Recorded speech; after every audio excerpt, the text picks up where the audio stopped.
it is an honor to rise on this important debate today. And I begin with a quote from the great Indigenous leader Manny Jules.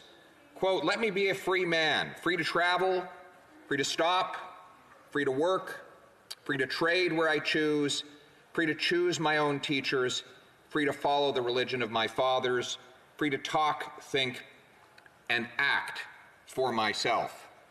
We forget often that these freedoms were enjoyed by the First Nations people before the arrival of Europeans.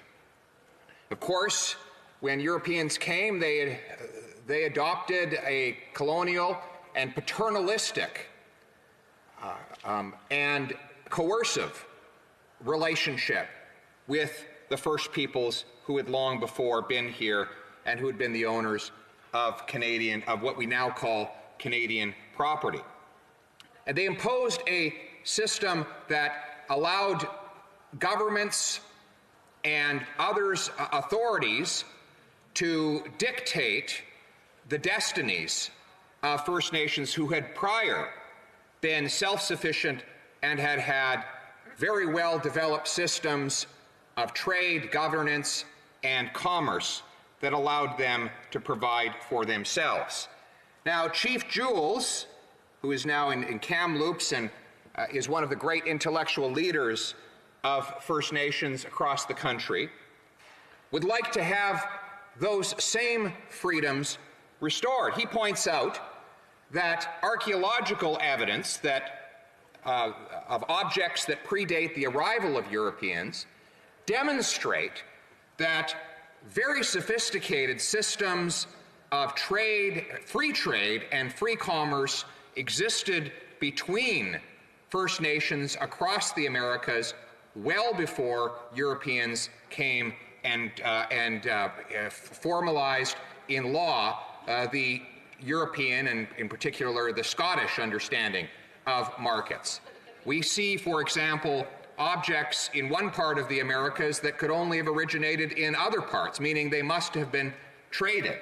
And so Chief Jules believes that the future for prosperity and opportunity for his people lies in restoring those freedoms that were taken away by so many ill-conceived, paternalistic, and colonial policies of the past. Unfortunately, this bill does not achieve that goal. To the contrary, it fails to extend and return those freedoms back to the First Nations people who rightly had them before. And Chief Jules points out that the achievements that are now well documented that predate Europeans, he says, and I quote, "Do you think this was all achieved through divine intervention from the gods, or was it because we somehow evolved into a natural socialist system that lasted 1,000 years? Both of these ideas are nonsense." End quote, he writes. And what he seeks today is a solution that would allow his people to be masters of their own destiny by controlling the economic decisions that affect their lives. For example, right now the federal government takes $700 million of revenues from First Nations communities. That is the result of the work and the resource development that happens there. And then those same communities have to come to Ottawa and ask for some of that money back.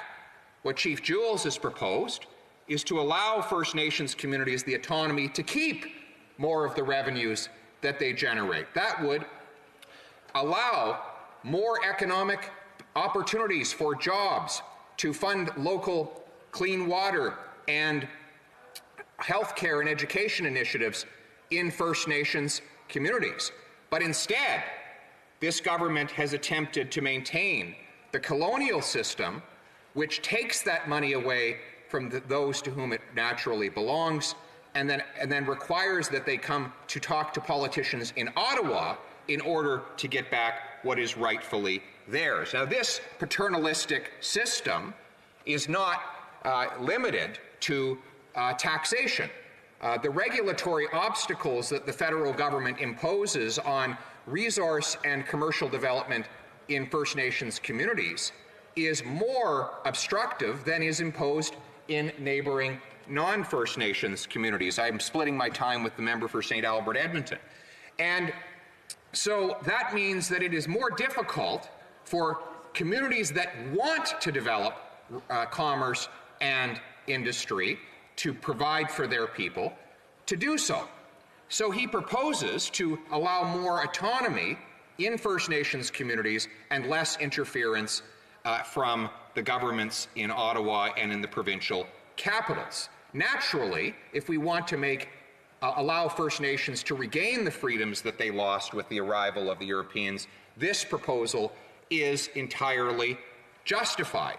Furthermore, leaders like Chief Pierre in Saskatchewan have said that the federal government should work with willing First Nations who want to change land use policies to allow their residents to buy a home and collateralize it to get a mortgage. That would allow more First Nations to develop net equity, the collateral and the credit rating that would allow them to build into the future. You can't start a business if you do not have collateral to get a small business loan. But because of the, again, colonial nature and the paternalistic nature of the Ottawa knows best system we now have, it is very difficult for many First Nations to achieve that basic right that every other Canadian off reserve can aspire to achieve. Furthermore, we see a double standard from this government, and in fact from all of the political parties except the one of which I am a member, and that is on the issue of resource development. None of the other parties are interested in the views of First Nations on resource development unless it is to use them to block those projects.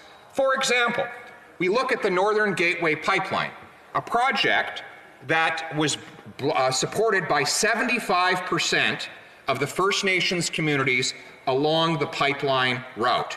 It would have generated $2 billion in wages and other benefits for First Nations people, and it would have had a First Nations president and CEO overseeing it. It would have allowed young First Nations to get positions as apprentices so they could become welders, pipe fitters, and obtain their Red Seal certification and many other high-paying, in-demand trades positions. But what did this Prime Minister do? Without honoring the duty to consult First Nations that is embedded in the Charter of Rights and Freedoms, he killed the project and vetoed it, even after extensive environmental approvals had been granted by independent, non-partisan authorities, and even though 32 of 40 First Nations communities supported it.